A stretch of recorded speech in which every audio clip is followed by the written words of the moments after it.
We'll call this meeting of the Senate Minerals Business and Economic Development Committee together. And today we have three bills we're going to hear. And just so you know, we are not going to hear Senate File 66 today. So we'll start with Senate File 20, Oil and Gas Bonding Options and Bonding Pools. Is there anyone who would like to tell us about this good little bill? Mr. Chairman? I think we got a guy that would like to tell us. Well, I'll Maybe give not. a quick overview, but yes, Okay, we want all right. Mr. Kropatch to come up. We probably want Mr. Van Cleef to come All up right, go ahead. and talk about it. But as an overview, this is something we worked on during the interim, and this is probably one of the more important bills we worked on.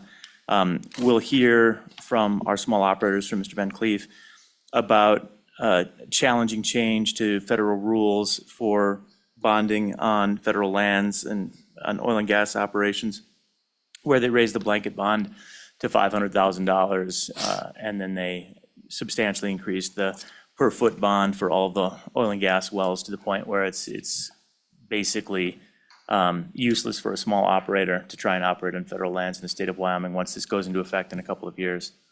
So we took some time, put together a little working group to try and resolve that so that the state can create a program, and through that program, pool the risk in such a way that operators can take advantage of that pooling agreement through the Oil and Gas Conservation Commission.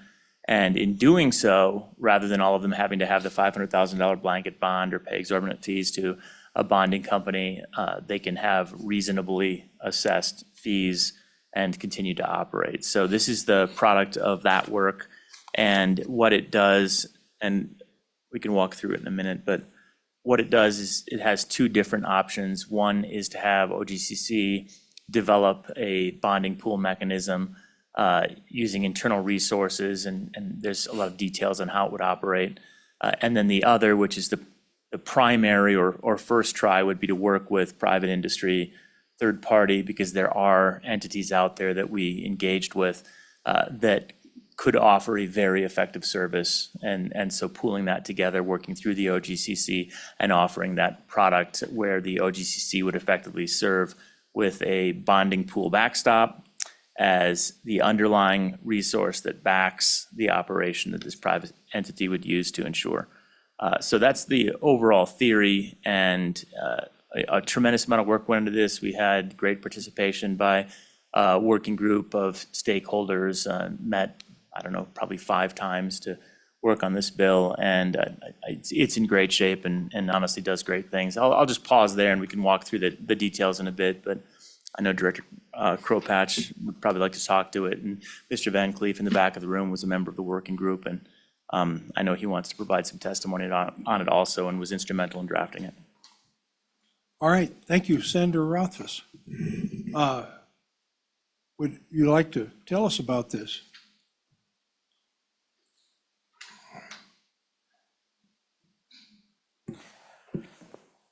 Thank you, Mr. Chairman. My name is Tom Kropatch. I'm the State Oil and Gas Supervisor at the Oil and Gas Conservation Commission. And I could try to quickly walk you through the bill if that would be beneficial, and then get the other comments from the other folks. It probably would be. There's a member from the PAW here that would probably like to learn about this bill. And Mr. Chairman, I'll just note that I didn't see, I was looking around for Pete. Pete was a member of that as well. Well, yeah. even more so he'd Yeah, like to learn I then. assumed he was here somewhere, but he too is part of that group. Okay. So, Mr. Chairman, maybe just to add on to Senator Rothfuss, his background, the BLM did modify a rule this summer. In part, among other things, it changed a lease bond on federal lands in Wyoming or across the country from $10,000 to $150,000 minimum bond.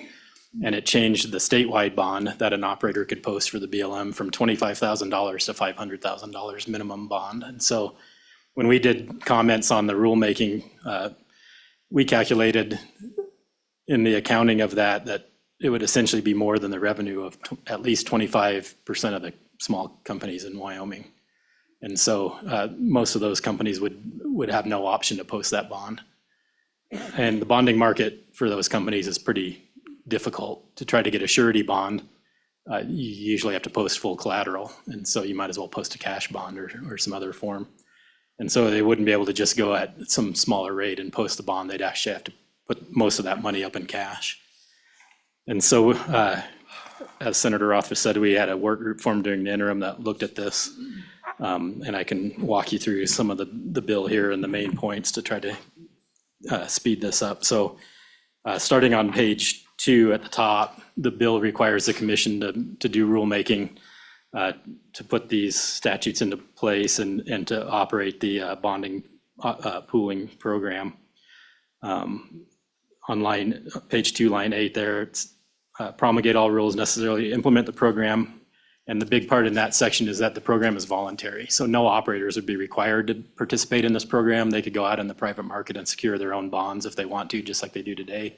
But if they would like to participate, it's voluntary throughout the program here. And the fees and some of those things would be voluntary. If they decide to participate, they'd have to post this. At the bottom of page 2, any operator who participates in the bonding pool must be in good standing with the commission and remain in good standing during their participation, or we'd have to devise a method to remove them from the bonding pool or from participation in that. Going over to page 3, this is the part, Senator Rothfuss at the top there, starting in line 1, that we would contract with a person. So the third party option is the primary or the preferred option here. And that person would establish the bonding pool to act as financial assurance for the required items that the bond would be posted for. So we partner with an insurance or surety type company, and we would set up a program for them to be able to provide bonding for the operators as financial assurance and operate that bonding pool. And it lists in that section the items the bond is posted for, but plugging of wells, reclamation, forfeiture of bond, or any other requirements associated with bonding. Starting in line 9, the fund that we establish for that would be assessed under or described later in the section here. But those funds are used for that pool and no other funds unless we have a further legislative authorization. But that we'd be authorized to accept additional funds from other sources authorized by law. That's on line 16. Mr. Kropatch, Yes, Mr. Chairman.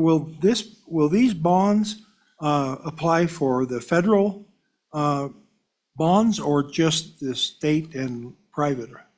Mr. Chairman, we started the program looking at just the federal bonds because that was the immediate need, with the idea that down the road we would expand the program to be able to post state bonds for the Oil and Gas Commission or bonds that they post to Office of State Lands and Investments. But working through the program, we were able to, we think, devise the process that would allow them to just participate immediately for any bonds that an operator must post. So they could post bonds directly to the commission, not even participating in the federal bonding program if they don't have federal land. So it's open, wide open for anyone. Okay, all right.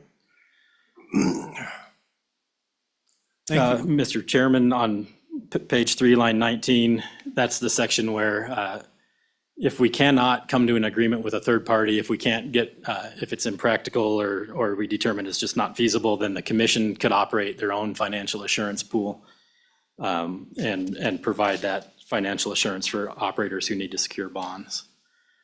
If it is managed by the commission, then again, the operator must be in compliance. I'm on page 4 now in the middle of the page, and must be in compliance with requirements and maintain compliance, just like in the third party program. And that financial assurance would, again, at the bottom of page 4, be funded, as we'll describe here in just a minute, on page 5. So page 5, line 4, this is Romanet 5. The commission would impose an assessment on each operator that participates in the program on the fair cash market value of oil and gas produced, sold, or transported from their wells in Wyoming. So this is a very similar program to the conservation tax, or a very similar assessment to the conservation tax that already funds the Oil and Gas Commission.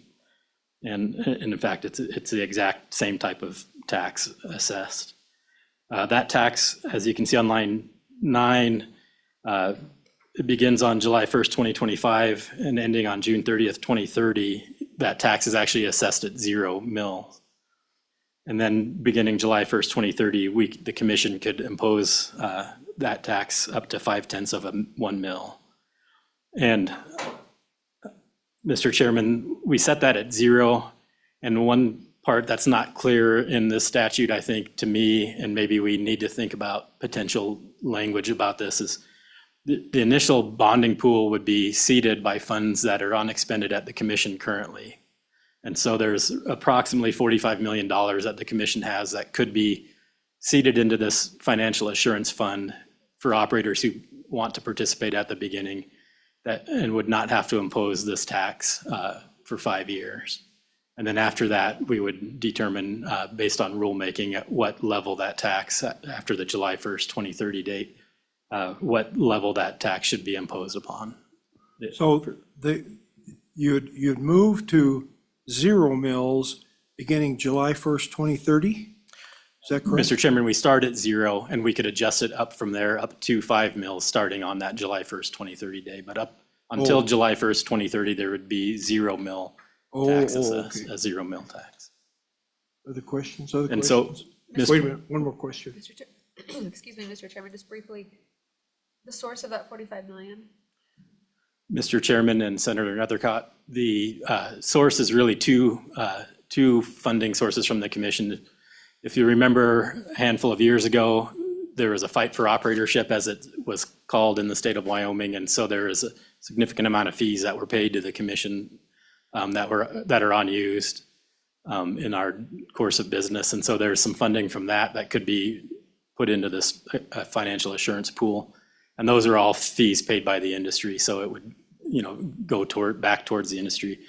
The other one is, since we were able to take advantage of some of the federal grants for orphan well plugging, there's some fees that would have normally gone towards orphan well plugging that could be put into this program, since the grant covered some of those orphan well costs. So those would be the two sources of that funding. And there are current fees unexpended, unobligated at the commission right now.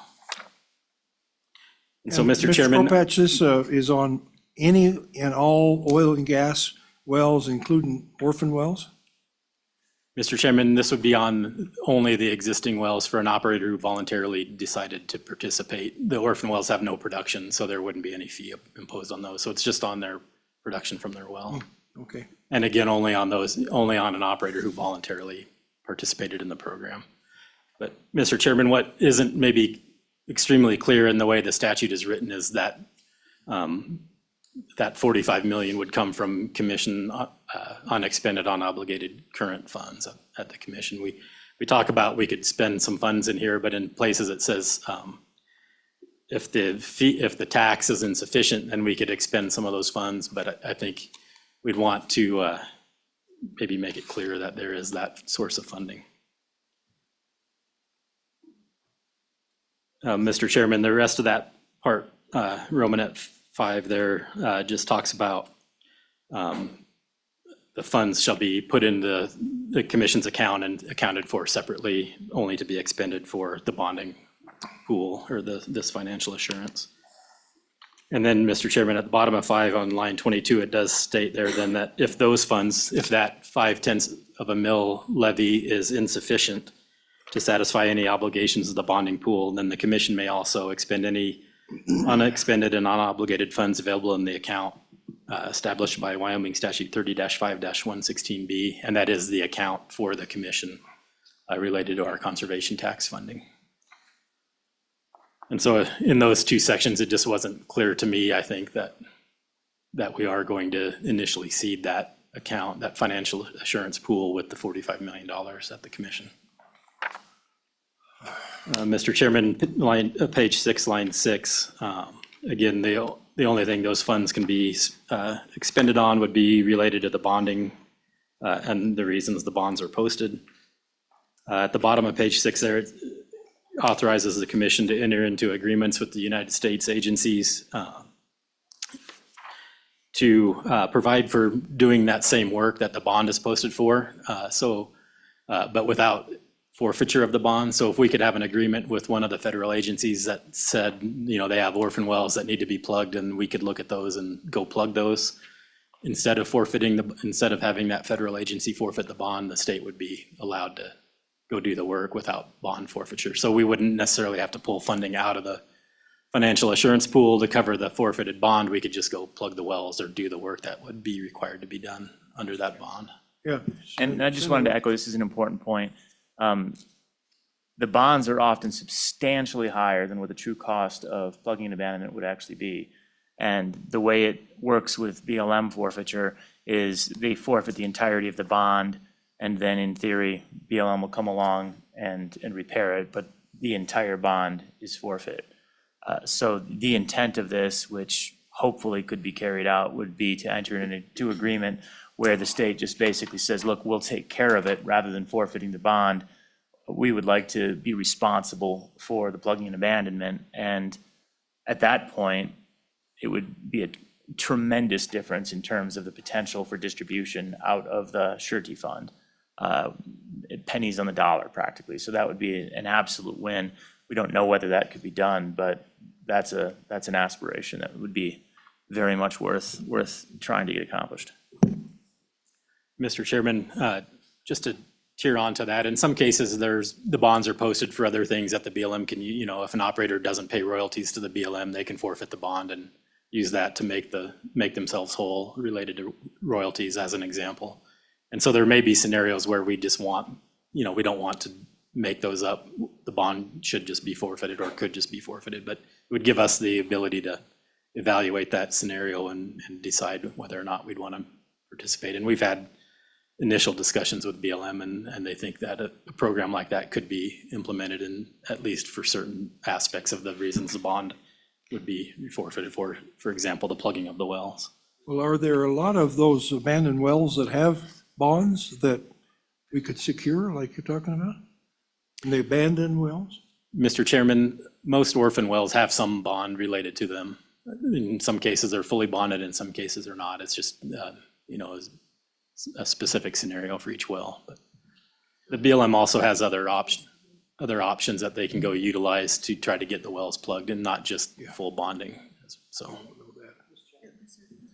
On that point, for folks that haven't been in the earlier discussion, with coal bed methane, and there were thousands literally of orphaned and abandoned wells, and this committee worked with OGCC to try and get all of those that were not on federal land that we had oversight over, plugged and abandoned.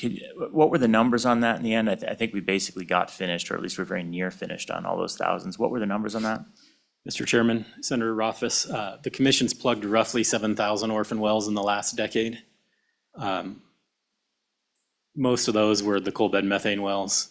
At one point in time, in 2023, 2024, we had all orphan wells on fee and state lands in Wyoming under contract to be plugged. Since that time, we had one additional coal bed methane operator go bankrupt or go out of business, and we did orphan additional about 500 wells that are on our list now. So we're working on projects now to get those under contract, and should have those under contract to be plugged here shortly. And Well, we got the bonds on those. that's correct, Mr. Chairman. Yeah, okay. And Mr. Chairman, a follow-up on that, how many orphaned and abandoned wells are currently languishing on federal lands? Mr. Chairman and Senator Rothfuss, that's hard to say because of their process. I don't think there are many. In fact, we did receive some grants from the BLM to help them coordinate plugging of orphan wells. We plugged around 100 for the BLM over the last few years, or coordinated the plugging of about 100 federal orphan wells. And then they are participating in the DOI grant program out of the IAJA funding that also plugs some additional orphan wells on their own. So they're minimal numbers right now in the state of Wyoming for total orphan wells to be plugged for both agencies. Thank you. Mr. Chairman, starting on page 7, at the top there, the commission could provide for the transfer of financial assurance provided under this program, if that's necessary to ensure that a new operator or operator purchasing wells could participate in the program. So if an operator is selling wells to another operator and they have some bonds and financial assurance under this program, we could transfer that over to the new operator. But not required to do so, but it would facilitate being able to do so if it made sense. And then again,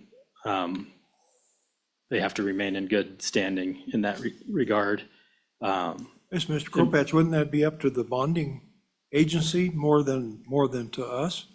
Whether we accept the bond, wouldn't it be that the bonding agency accepts a new owner?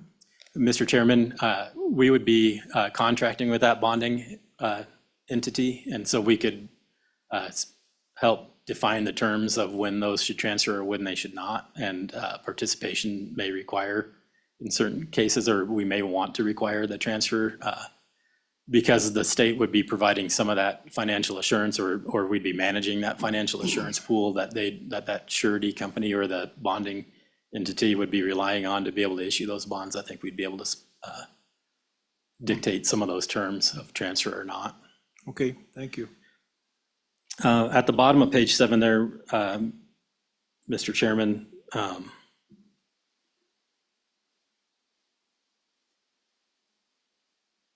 we may be able to, this is a program, I think that is a longer term part of this program, but over time, as that financial assurance pool grows due to the tax that's assessed or the fee that's assessed there, we may be able to reduce the total bonding requirements of an operator.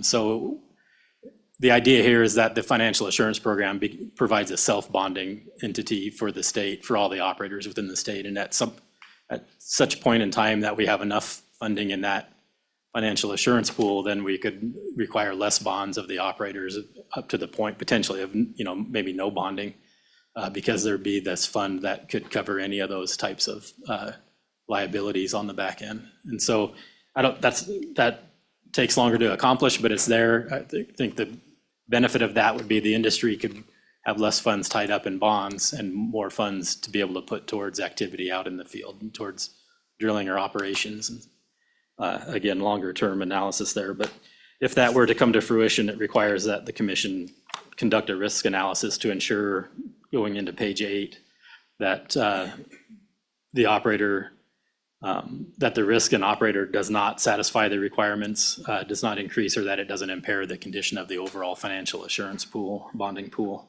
by reducing the level of bonding required from operators. Mr. Chairman, page 8, line 11, there's some reporting requirements, some annual reporting requirements to this committee and to the Joint Appropriations Committee regarding the participation in this program and the level of funding that the pool has. On page 9, Mr. Chairman, we start getting into a backstop to the financial assurance backstop. So on line 9, start part B, where it talks about the commission establishing a financial assurance to be able to be available in the event that the surety bonds or other guarantee and the bonding pool itself that was established previously are insufficient to cover any of the liabilities related to the wells. And so this is, again, a backstop to that backstop that we started in with the funding and the mill levy. Mr. Chairman, at the bottom of page 9 there, it talks about any unexpended or unobligated funds, again, from our current conservation tax to provide financial assurance in case that initial financial assurance pool does not have the required funds to cover the liabilities. On page 10, we talk about we could contract with a third party to provide additional financial assurance there as well. We may contract, if we do contract with a company, they may be certified under Department of Treasury to provide surety as required by the federal agencies. Going into page 11, we could again enter into agreements with the federal agencies in this case. And that, I think, Mr. Chairman, the next few points are important on this backstop to the backstop. If we do have to expend any funds out of the conservation tax to provide the backstop, then we'd need to report that to this committee and to the Joint Appropriations Committee within 10 days of expending those funds.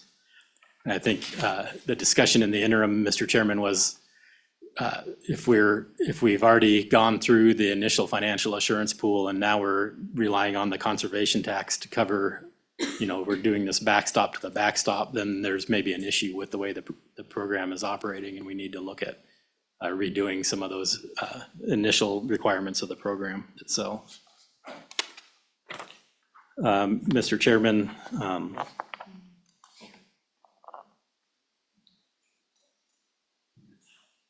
While you're thinking there, I'm back on page 10. I'm looking at line 17.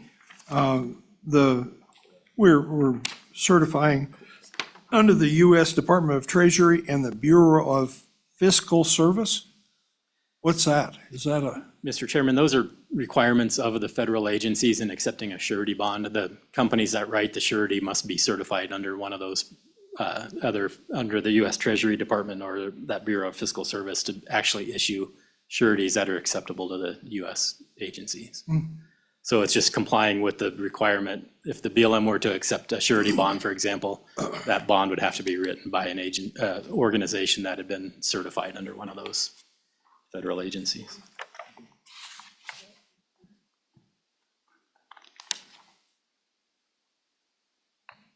Mr. Chairman, the rest of this section on the backstop to the backstop really just mirrors some of the original operating requirements. Operators must be in good standing, so on and so forth. The bonds can only be utilized to cover the liabilities as listed in there. I think in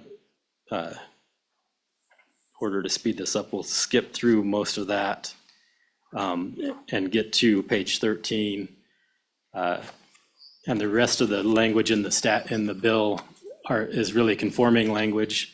The 30-5-116 there adds in the usage of the current conservation tax. That's the current statute where our conservation tax mill levy is found. And it adds in the ability to use that conservation tax to backstop some of the liabilities related to this bill. You can see that on the additional language in page 14. And then, Mr. Chairman, the remainder, page 15 and 16, there's a couple references to the new section that's created in this bill, 30-5-129, that relates to these financial assurance pools. And then finally, on page 17, there's kind of a split implementation of this bill. The first says it would be in effect July 1st, 2025, except for sections 3 and 4, which give the commission rulemaking authority, and those would be implemented immediately upon effectiveness of the bill so that we could begin rulemaking. Again, the BLM requirement is that all bonds are up to date with the new federal rules by June 30th of 2026. And what we're hearing is if you're replacing any bonds or if you purchase wells now, for example, and have to add to your bonds, they're making you comply right now with this new federal bonding requirement. So we're under a time crunch to try to get the rules in place. And so we'd like to start those immediately. Mr. Corpatch, when does that new federal, when does that change from 10,000 to 100,000? Is that right now or is that? Mr. Chairman, it's right now if you're posting a new bond or if you're modifying your bond, or that's at least what we're hearing from some operators. It's not really clear. The rule says June 30th of 2026, but what we're hearing is if you're replacing or modifying your bonds, they're making you comply right now. But if you're not changing bonds by June 30th of 2026, then existing bonds must be replaced by that date. So if you're a small operator, you're operating 3 or 4 wells, and you're not buying or selling or modifying your bonds, then by that date, you still have to have your bonds replaced at the new rate. Questions? Mr. Chairman, Senator Northcott. if we're starting with 45 million, that's pretty good. Let's say we do that, even though that's not in this bill. Do you need authorization for us to do that? To transfer those funds into this account? I'm assuming you do. Mr. Chairman and Senator Northcott, I believe we do as well, and it wasn't completely clear in here. I think we had the idea all along that there'd be some funds available at the commission to do that, but we weren't sure. And it wasn't clear to me what the language that it gave us explicit authorization to do that. So I thought we should bring up that issue. And secondly, this should be an invested fund. Does everyone agree about that? And do you agree that, Mr. that this 45 million should be placed into a fund that would be earning interest? Mr. Chairman, Senator Nethercott, we agree, and that we think would help grow that to get to the point where the bonding could be reduced overall. And so we'd have to work with the state treasurer to determine what portion maybe needs to be more fluid in case bonds need to be forfeited, and what portion could be invested to be able to help grow the. Thank you. Mr. Chairman. Yes, Senator Cooper. Thank you, Mr. Chairman. Now, Director, as I read this and understand it, this is 100% funded by industry. Is that correct? Mr. Chairman, Senator Cooper, that's correct. It would be 100% funded by industry, including the initial seed money that was funded also by industry. Thank you, sir. Any other questions? Other questions? Other questions for Mr. Crowpatch? Certainly, we have more questions for Mr. Crowpatch. Did a good job. Yes, he did. He was very thorough. All right, thank you, Mr. Crowpatch. Thank you very much. Thank you, Mr. Chairman. Anyone else like to speak on this little, fine little bill?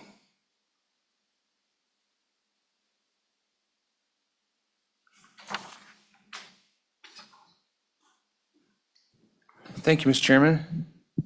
Pete Obermueller, President of the Petroleum Association of Wyoming. With me is Mr. Tom Van Cleef, who runs a small oil and gas company in Natrona County and is a member of PAW's Board of Directors. He's spent a lot of time working through this because it affects the new bonding rates from the federal government affect the smallest of operators most significantly. And as I've said before in front of this committee, about 85% of Wyoming's oil and gas operators are small businesses. A full third of Wyoming's oil production comes from the smallest 350 companies in Wyoming, which is a significant amount. So what we tried to do with this bill when we started thinking about how to react to the new bonding requirements from the federal government, full disclosure, PAW and some of our sister associations have sued the federal government over that rule, and we're still pursuing that litigation. So let me just pause there and say, if that were to be successful, what we're doing here is still important and makes sense because it provides a different avenue for doing bonds, even if that particular rule is overturned, and it helps deal, as Supervisor Crowpatch mentioned, state bonds. So don't let that dissuade you. There's a parallel paths, but they're both important, I think, whether or not the litigation is successful or not. But if your legal thing does pass, Lawsuit. then the Legal thing. user would have two paths to follow. He could easily do his own, or he Yeah. could use the pool. That's correct, Mr. Chairman. If our legal thing is successful, it would be, you could surmise it would be status quo, at which point operators like Mr. Van Cleef's can afford in that market, at least today.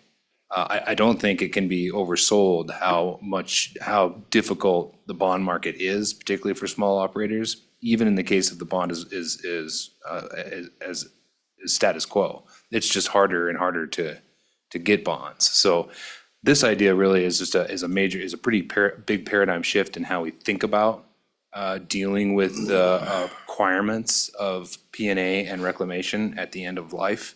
And what we started out, and part of the reason why there's that 5-year gap on the tax and other things we can talk about later, is where we started out is we wanted to make sure that we could, using industry money, create a mechanism by which operators like Mr. Van Cleef can be in the bond market. That was kind of our initial purpose, and we want to make sure the bill does that at a minimum. If we're successful at that, then in the long term, we can actually shift the way we do P&A and reclamation in Wyoming, voluntarily, of course, but we can shift the way we do it away from sort of the upfront capital costs and collateral associated with bonding, and more towards something like an insurance program, where you start to insure your individual wells for its end-of-life requirements, P&A and reclamation. And at the end of life, you have the resources available no matter who owns it. Whether it's still the same company, whether you've sold it to another company, then that asset goes with it. Whether it ends up in the state hands, it doesn't really matter, because the asset itself, the well itself, contains the resources necessary for P&A and reclamation.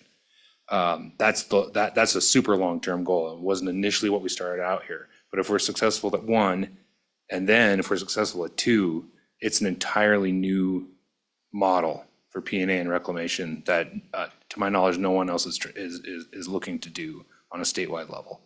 I got a question on this 100,000.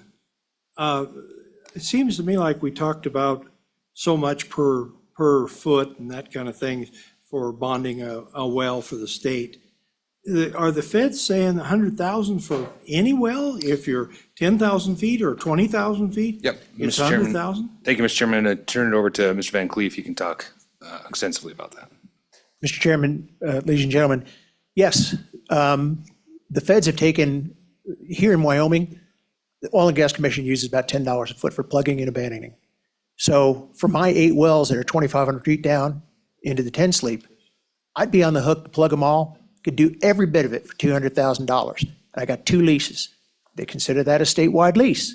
They want me to put up $500,000 worth of bond that I will never, ever get back from the federal government, okay?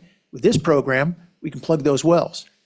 What the federal government did is federal government came in and using math that I can't figure out.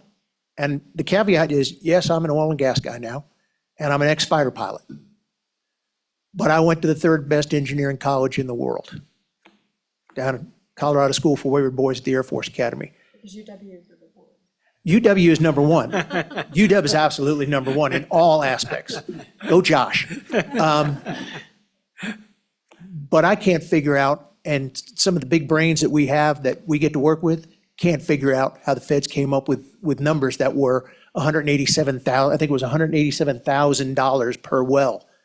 And I can plug mine using the state's numbers for $25,000. And with all respect to Director Crowpatch, I'm a pretty good engineer, and my wife is the smartest human being and the best engineer I've ever met. We could probably get it done for quite a bit less than that. So the feds came up with some numbers that nobody can understand. The second part of this, Mr. Chairman, is that you asked how many wells had the federal folks plugged. My understanding is that in the last time period that they measured, 18 nationwide. This is their bonding requirements or a solution in search of a problem. So, yes, sir. All right, thank you. Mr. Chairman, regarding that 45 million that Supervisor Crowpatch mentioned, and I look to you, Senator Rothfuss, to perhaps help out here.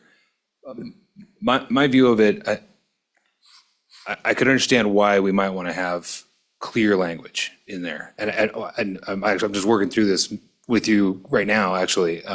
It does say, so there's, on page 3, lines 9 through 14, that it's talking about the pool shall be established with funds assessed under paragraph Romanet 5. That's, of course, the new potential assessment that doesn't start for 5 years. Or available under paragraph 6 of this subsection. And 6 is the language that says it can only be used if there's not enough money in the fund.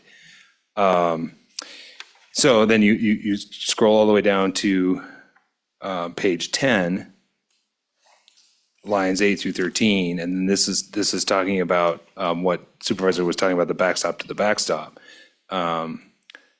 Well, starting on page 9, lines 20, and then page 10, lines 8, where it talks about any unexpended and unobligated funds available in the account 35-116B, which is his conservation fund, but that's also where the 45 million is housed.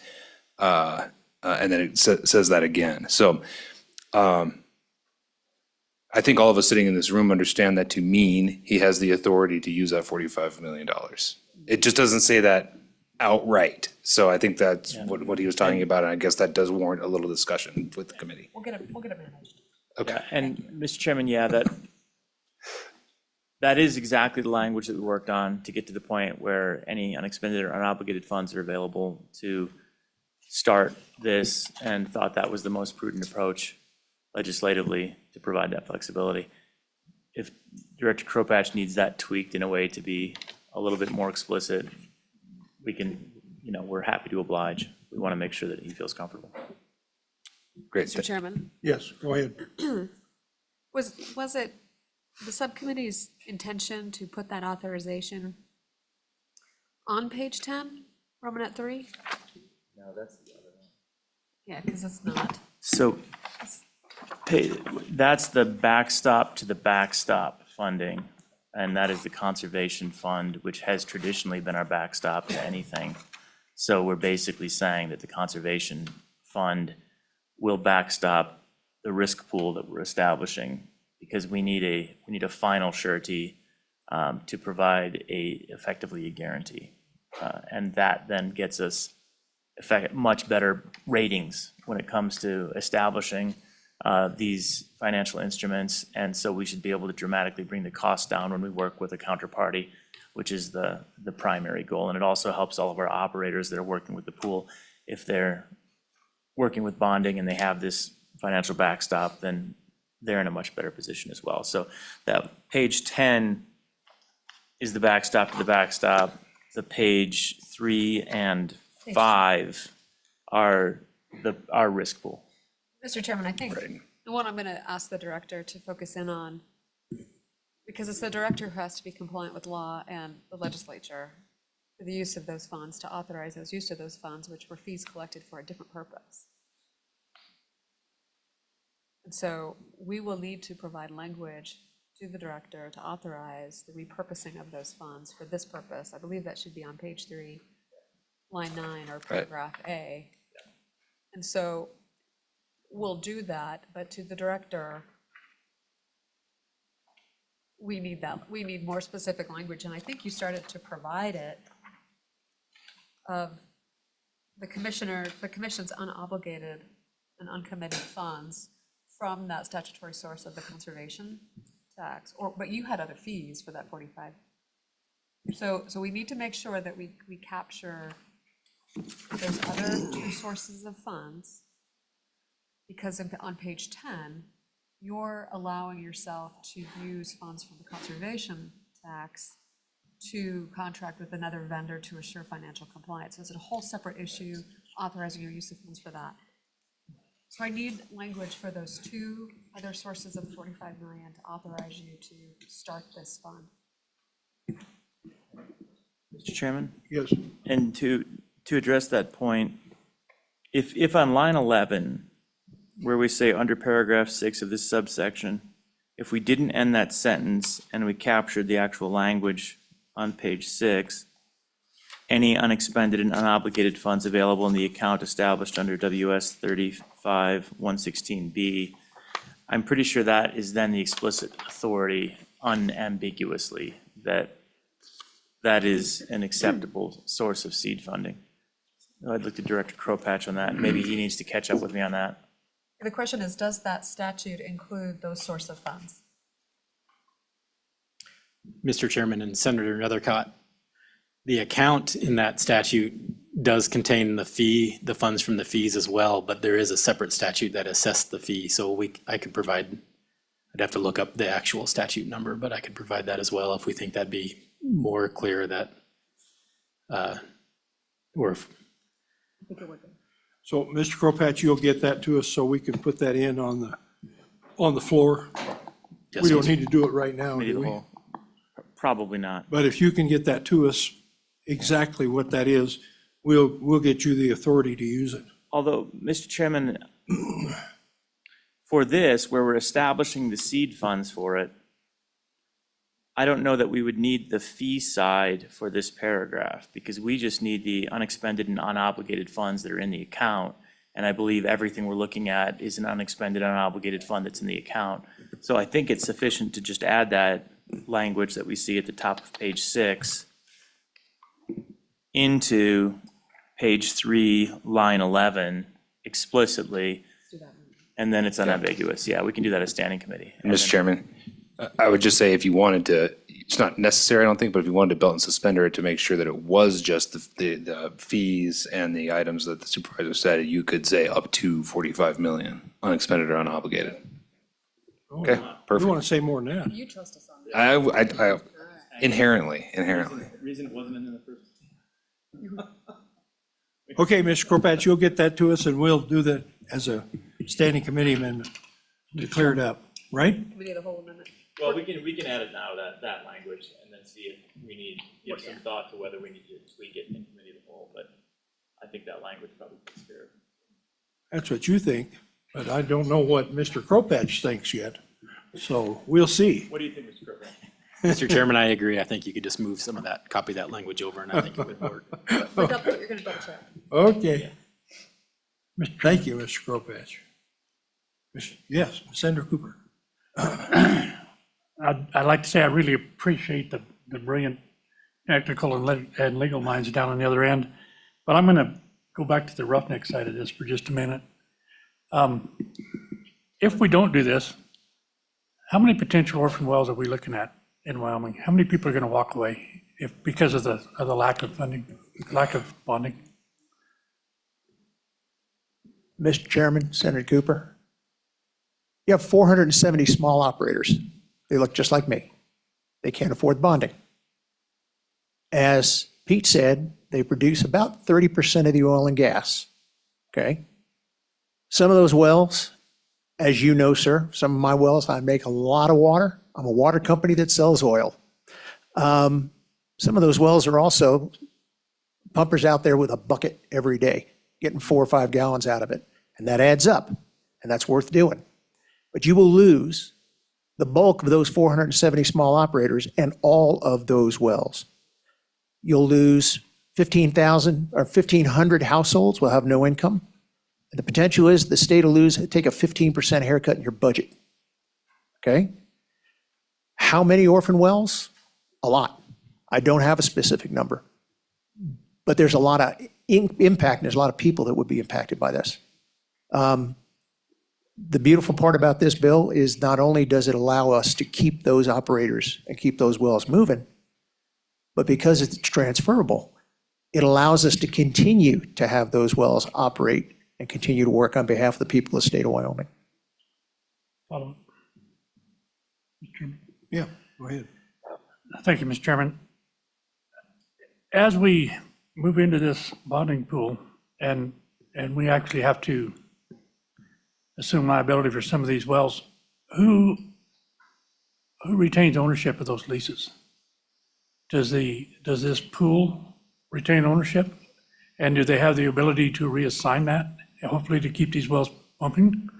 Or how's that going to work? Sir, I'll be the one to go out on the limb on this one. Part of this would be taken care of in the rulemaking that the commission does. Part of it would also be taken care of in the contracts that an individual such as myself would enter into with that third party. The question you ask is absolutely spot on, because what we want is we want to keep those wells operating. So if there's an opportunity for the bondholder or the bond, that third party to assume that well because they have a contract with me, and if I go under, they get the asset, then they can either operate it, auction it off, or they could plug and abandon it so that the bond's not voided, just like the state has the opportunity to do. So there is a mechanism there. I don't think it's addressed, and I don't think it needs to be addressed in the legislation. I think Senator Rothfuss and Senator Nethercott would probably, I'm not sure what your position would be on that. But yeah, there are mechanisms to do that. And because from the roughneck side of the house, we're a little bit profit motivated, we want to continue to make, nickels and pennies on what we're doing. I think you'll see most of those wells be able to continue to be in operation under this program, whereas without it, right now, you got stuff that's productive out there that is going to get plugged, or it'll get abandoned. More than likely, it'll get plugged. Yes. Senator Jones. Is there any expectation that these requirements could change with the new administration? Mr. Chairman, Senator Jones, yeah, perhaps. Similar to the litigation, if the new administration changes the bonding requirements in any way, it changes the landscape about whether or not an operator would need this program in order to afford the bond immediately. But it wouldn't change the necessity for passing this authority anyway, because it can apply to the state bonds, and it can apply as the bond market continues to get harder and harder to access for smaller operators. And the other part about it, I mean, I think it's crystal clear to everybody why it's important to the small guys. But I do want to emphasize that part of the reason why federal bonding orphan wells is so low is because they go through this whole process, this look-back process. So if Tom goes under, orphans his wells, they find who he got his wells from. If they're not around, they go find where that company got their wells from, back to the beginning of time until they find someone with money. And if they can't find anybody, then it becomes orphan on the federal side. So they've got wells in that process of this look-back. If over time we're able to get to the point where this asset attaches to the well and is transferable, then when a larger company, it's why this is helpful to a larger company, if they do that and then pass the asset on to a smaller company, they have assurance that they're not going to, 20, 30 years from now, the BLM isn't going to come find them because they've already taken care of that asset under this new program. That's the longer term goal. That's not going to happen immediately, let me be clear, but that's the goal. Mr. Chairman, if I may, Yes, Senator Cooper. Yes, go ahead. You're going to have to push your button though. I didn't have to push it. Oh, that wasn't you? I thought that was you. sir, I was just I'm going to, sorry. I'm sorry. I normally put my hand up the back of Pete's jacket, but it didn't work this time. And Mr. Chairman, Senator, in addition to what Pete just said, it's not just the larger companies. A company like myself, I know I look like I'm 35, but I'm not. So within the foreseeable future, the smartest person on the planet and myself are going to have to sell our field off because we're going to be too old to operate it. With a program like this, where the bonding is transferable, where the asset retains P&A capability as it grows, I don't have to worry about a letter that says, "Greetings, fellow citizen." I don't have to worry about US government on the phone, and I don't have to worry about a pickup truck with white license plates showing up. Not because I'm being irresponsible, but because I am being responsible. So, Senator, even if the new administration does take action, they got a lot of stuff on their plate. I'm not sure how high up this is going to go. As it stands right now, Mr. Chairman, you asked if these rules are in place. They are. These rules are effective right now. Full implementation will happen 2026, 2027. On a nationwide basis, they've already taken place. So folks who have nationwide bonds already have to put these things up, okay? We have a very limited time frame on this. Okay? I have 2 leases. I have until June of 2026 to come up with $500,000, or it will be an unpleasant year. And there's not a lot of time on that because Director Kropatch needs to be able to have time to work with you, to work with stakeholders, and come up with rules that are going to work. Then we got to put out the RFP. Then we got to find somebody to make this happen. Once all that's in place, sir, then we've got to reach out to the operators in the state. The BLM has stated that they will notify operators subject to the new terms 6 months prior to the final implementation time. Even though in the federal record, they stated they were giving us 24 and 36 months, so we had time to set this up. So at the risk of overstepping, I'm begging all of you here as my fellow citizens. Let's take care of the state, because this takes care of the state. Good, good. Other questions? Yes, Senator Jones. Director Kopach, how long will it take to get, if this bill were to pass, to get it all up and running and implemented? Mr. Chairman, Senator Jones, it will likely take towards the end of this year to get all the rules passed. You know, we've got to draft those, we've got to go through the rulemaking process. So, you know, it's likely that it'd be end of 2025, so that gives us 6 months to kind of get a third party contracted and in place to be able to start securing bonds for the operators. You know, hopefully it could go a little faster than that, but you know, there's some required timeframes built into rulemaking that just make that kind of a lengthy process.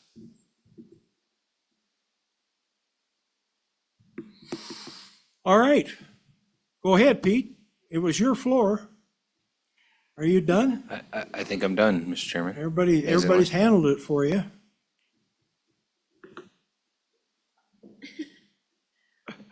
He did a lot too.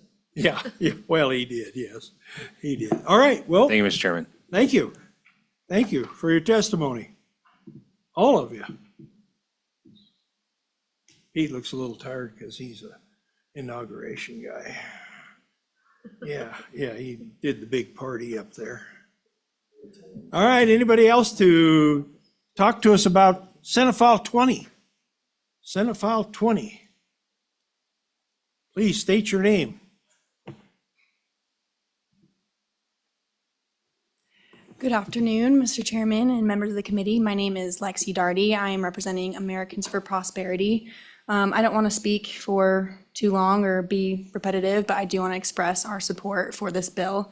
I think it's a great bill that is practical and forward-thinking to address the financial obligations of oil and gas operators while also safeguarding Wyoming's natural resources and economy. It provides critical flexibility by establishing bonding pools that offer operators additional options to meet their financial assurance requirements. Like has been said, these bonding pools not only help smaller and mid-sized operators, but also help reduce the financial risks of the state by ensuring funds are available for well plugging and reclamation.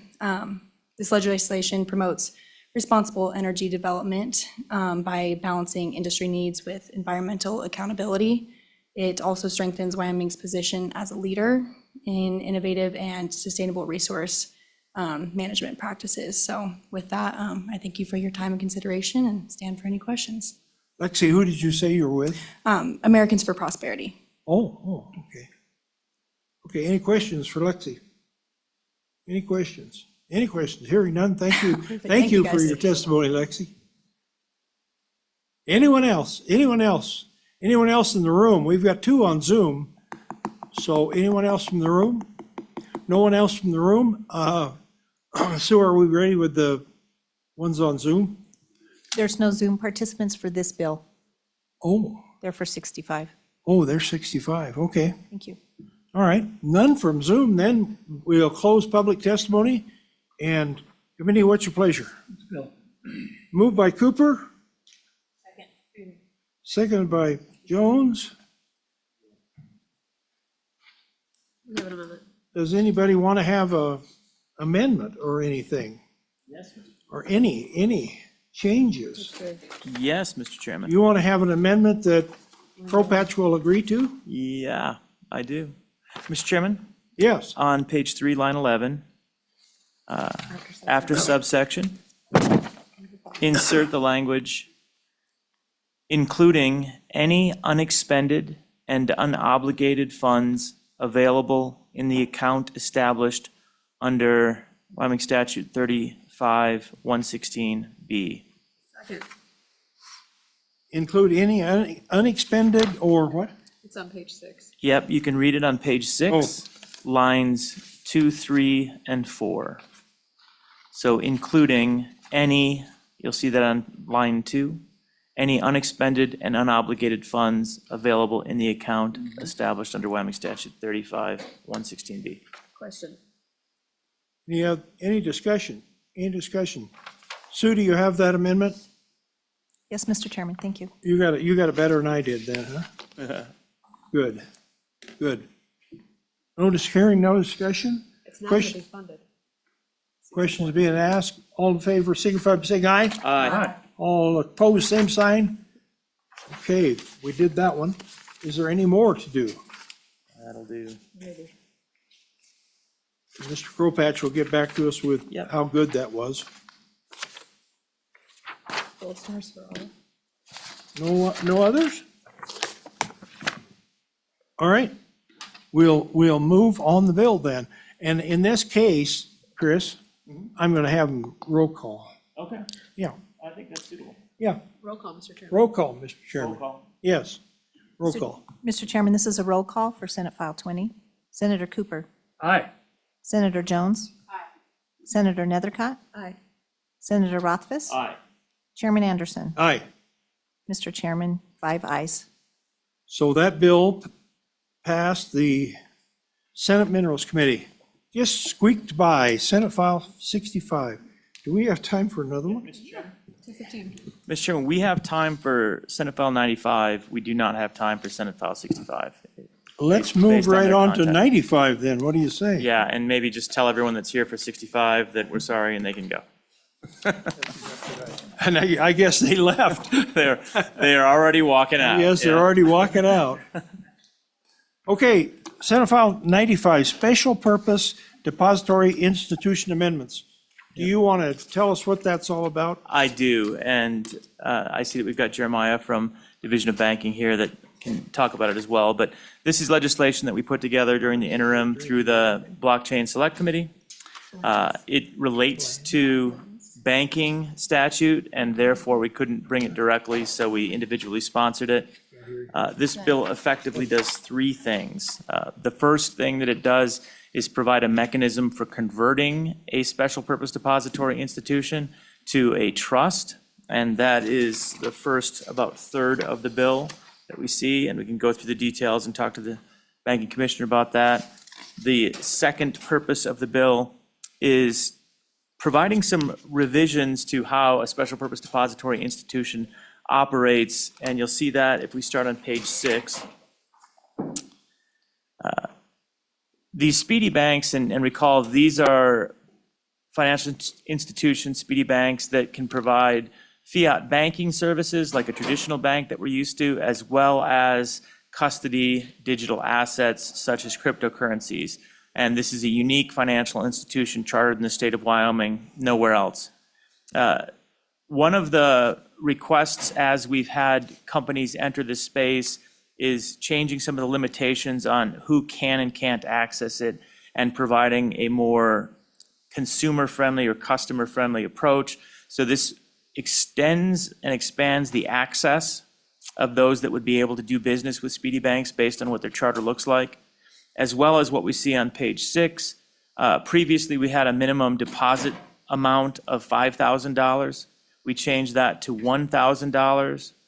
And then we add some language: a depositor shall not be deemed in violation of this paragraph unless the total deposit amount is less than $1,000 for 5 or more consecutive business days. See, what we do here is we ensure that there's no allowance for lending for a Speedy Bank. That's one of its restrictions. It cannot have any fractional reserve. That language was restrictive, and so if anybody accidentally dropped their account below the minimum balance, they'd be dinged with a violation, effectively. So this provided that little bit of flexibility so that, as we've all done potentially before, your balance goes a little bit below where it's supposed to be. You get a little notification, hey, up your balance, and you do, and everything's okay. So that flexibility is what we're seeing on lines 16 through 19 there. Moving on to page 7.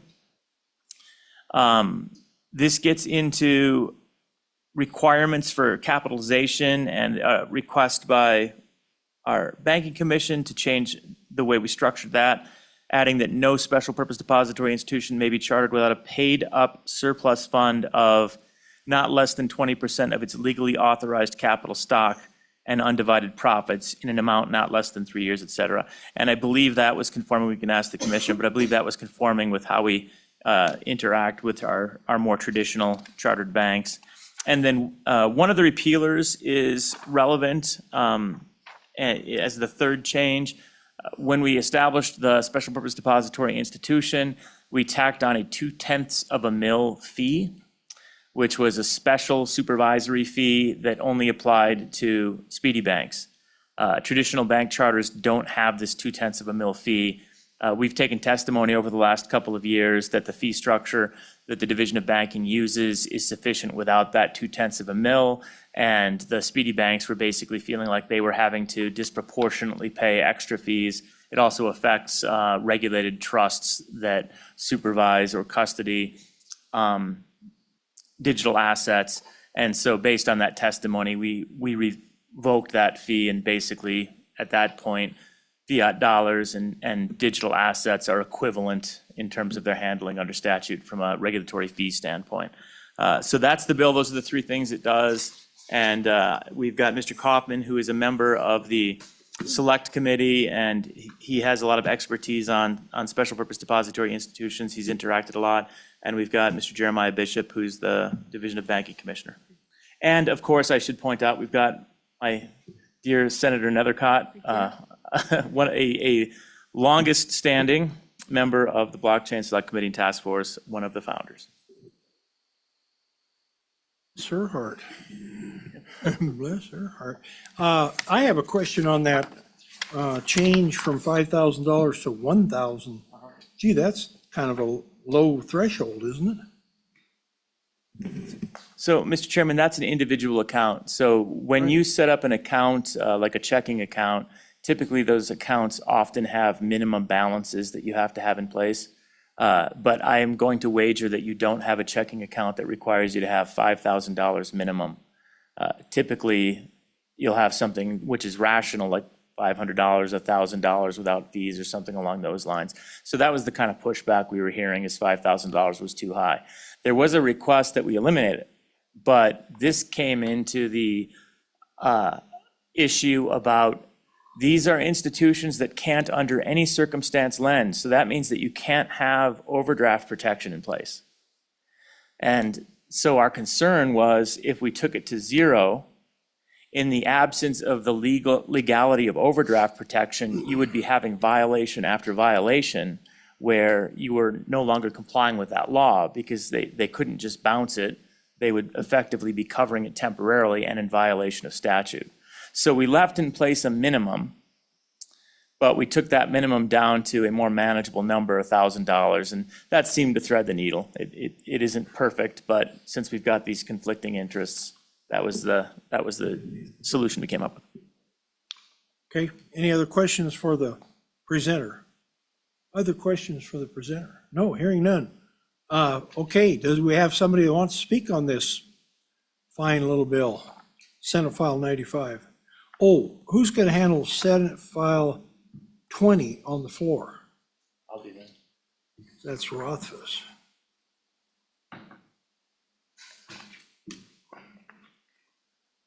Yes, sir. Thank you very much. Jeremiah Bishop, State Banking Commissioner. Thank you. This is my first time this session, so thank you for this one. It's always a good one to tee off. No, this is one that we worked with the Blockchain Select Committee with the interim. Partially, this came from our office. I won't re-sum what Senator Rothfuss already said. The first part is just a conversion statute. We were able to work with LSO on kind of how to word this, basically how to dissolve the banking side of the business. This is where most of our rulemaking will be. What do we require as far as an application and our process for reviewing that, either us doing it or sending it to the banking board for their final consideration. But just, we get to decide what is in that application, what needs to be done to dissolve the banking side of the business. So deposit taking, since state chartered trust companies cannot take deposits. And then there'll be a fee attached to that as well. We'll determine that also with public rulemaking.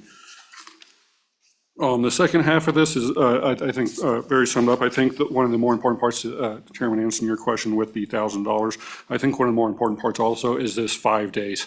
It allows some flexibility with our companies. We don't have to ding them with technical violations every single time they have a customer drop below 5,000. It allows them a 5-day window to correct that and not have to worry about us citing them for a violation of law.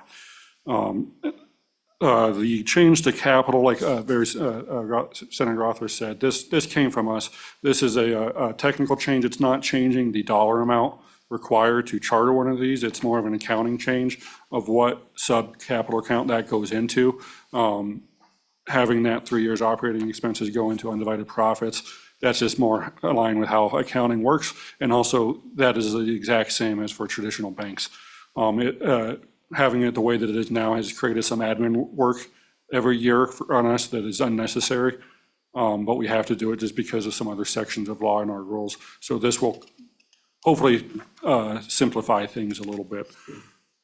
Then the section 3, the repealing sections, those are the ones I think there was making it very clear that yes, they can do business with individuals. They can already right now. These sections are being repealed. There's a way around this already, and everybody, it's very easy to get around it, so why not just repeal it and make it specifically allowed? These sections have caused, I'd say, significant confusion with potential speedies in our office, and this is just basically cleaning it up, making very direct what they can and can't do. And then the one change, I think, was the repeal of 3429-104, and that is something we did discuss also at the interim. We've collected very minimal fees on this over the last several years. We have not built any of these into our budget projections, and we have other ways of recouping our costs if needed through the semi-annual supervisory fee and then also the cost of examination fee that these speedies and trust companies both pay. So if we ever needed to increase our, the cost to cover our cost of supervision, we can do that in other areas other than this. I think this came from industry. I understand when this was first set, I think custody fees were significantly higher than they are now. Market pressure has really brought those down significantly, and we shouldn't be taking 20% of their margins on some of these when we have other avenues. And then there's obviously the rulemaking authority. I think we'll definitely have to do emergency rules to make sure this by July 1st. However, this is no new concepts. It's basically, like I said, copying the voluntary dissolution process and then making some fee adjustments. With that, I stand for any questions.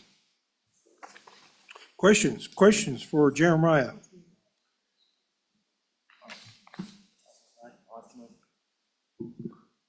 No questions? No questions? No questions. Thank you, Jeremiah. You must have really covered that. Wow. You did. Good job. Thank you for being here.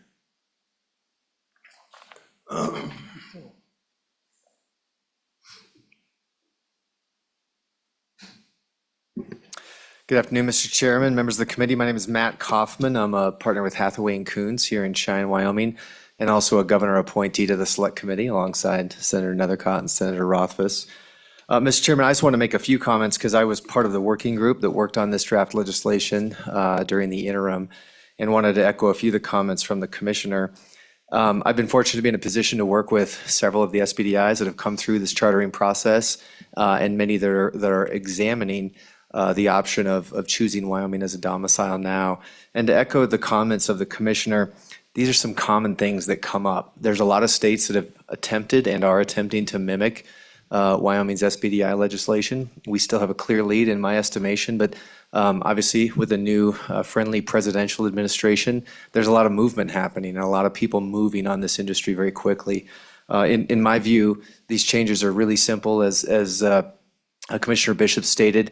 A few of them with respect to the deposit account requirements are already workable anyways, but to clean this up creates a lot of consistency in the statute and eliminates some confusion. And then specifically with respect to the surplus capital, again, I just want to echo the commissioner's statements that it's not changing the amount of capital that these banks are required to have to stand up. It's changing the formula that we use to calculate that. Which is a very important clarification for these banks when they're raising money and coming to Wyoming. And then lastly, the digital asset custodial service fee. As Senator Rothfuss mentioned, we heard testimony during the interim that when you have some of these banks at scale and you back into the examples of what the custodial fees would look like, in some instances they're higher than even places like New York. Which seems a little bit extreme. Not that these institutions are trying to get out of fees, but we certainly want them to be competitive when these institutions are examining and evaluating what states to go to. So fully support the bill. I think this does a lot of good for not only our chartered SBDIs, but those that are looking to come to Wyoming. With that, Mr. Chairman, I'm happy to stand for any questions. And Matt, what do you think the advantage is of them coming to Wyoming? Is there some advantage to the state or the people in the state? How much time do you have, Mr. Chairman? We can talk about that a lot, but I would say this just in summary. When Wyoming set out on this endeavor, it was an economic diversification play to some extent to draw new types of financial institutions into the state of Wyoming. It's taken some time, but it's working. Obviously, there's been some visible fighting, with the federal government and some agencies within the federal government about the rights and abilities of these institutions to do certain things with the Fed master accounts, et cetera. But the fact remains that we're seeing a lot of incredible innovation. Wyoming, when you combine it with the suite of laws that we've passed, still presents a very, very friendly and encouraging place for these institutions to want to domicile. On top of that, we have a commissioner that understands the regulations, understands this industry very, very well. And we're the furthest along, frankly, of any of the states in terms of developing these institutions. So when you package that all together, there's a lot of reasons for these folks to want to be here. And when we say they're here, does that mean they're here in physical and have employees here, or is that just a license? Yeah, Mr. Chairman, to answer that question, so the statute requires these SBDIs have a physical presence and location here in the state of Wyoming. And when they go through the chartering process, they have to submit their business plan to the Division of Banking, and that includes physical location, space, employees here in the state. And yes, we have some of them operating today in the state. Good, good. Other questions? Other questions? Other questions? Hearing none, thank you, Matt. Thank you, Mr. Thank Chairman. you. Anyone else for Senate File 95, Special Purpose Depository Institutions? And do we have anybody online? Yes, Mr. Chairman, I have one. Have one? Mr. Wallace. Okay. Mr. Wallace, go ahead when you're ready. Great. Mr. Chairman and committee members, thank you so much for the opportunity to testify in regard to Senate File 95. My name is Jeffrey Wallace, and I am CEO of Next, which is a current SPDI applicant. At Next, we are focused on helping to redefine the financial services landscape and give our clients more access and control over their funds. We actually applaud the state of Wyoming's leadership in creating the SPDI charter, which we believe permits a 21st century approach to the financial services marketplace. We considered several other states and countries in which to establish our new institution, and we were very happy to choose Wyoming as the place to invest our capital and the right place to bring our clients based off of this framework. As the world continues to move towards a 24/7 cadence, we believe that the financial institutions should operate accordingly, and not just when bankers are in the office or for the convenience of the present-day mega banks. This requires providing full safety, security, transparency, and access to our clients' deposits. I'm here today to support Senate File 95, which we consider as an improvement to the current SPDI charter framework. Passage of this bill will further validate our decision to invest in Wyoming and the legislative framework that this state has created. This bill will further this bill will help us to improve on the work we've started to really transform the infrastructure of finance. This benefits businesses and consumers in supporting their desire to always know where their deposits are, that they are safe and protected under a watchful regulatory framework. Thank you for your time, and I'm happy to take any questions the committee may have.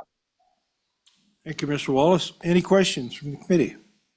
Any questions? Any questions? Hearing none, thank you very much for your testimony, Mr. Wallace. Thank you. Anyone else from the public like to testify? Hearing none, we're going to close public testimony, and committee, what's your pleasure? Move the bill. Move it. Seconded by Rothfuss. Any discussion? Mr. Chairman? Yes, Mr. Cooper. Thank you, Mr. Chairman. First of all, I'd like to give some real kudos to the group down at the far end of this table for the work they've done.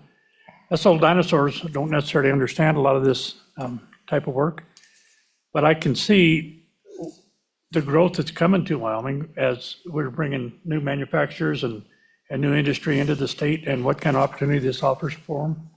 I think what we're doing banking-wise and economic development things we're doing within the state run hand in hand, and I think we're headed in the right direction. I'd sure like to thank those two for the work they've done. Roll call, Mr. Chairman. Any other questions? Any other discussion? Any other discussion? I think I'll call a roll call on this one, Sue. Yeah, let's have a little roll call. Mr. Chairman, this is a roll call vote for Senate File 95. Senator Cooper? Aye. Senator Jones? Senator Nethercott? Aye. Senator Rothfuss? Chairman Anderson? Aye, Mr. Chairman, you have 5 ayes. 5 ayes. Senate File 95 has squeaked by, and you're going to do that one, right? You're going to take it. You're going to take it. I'm putting Nethercott on this one. Yeah. Oh, Senate Minerals is adjourned. Thank you.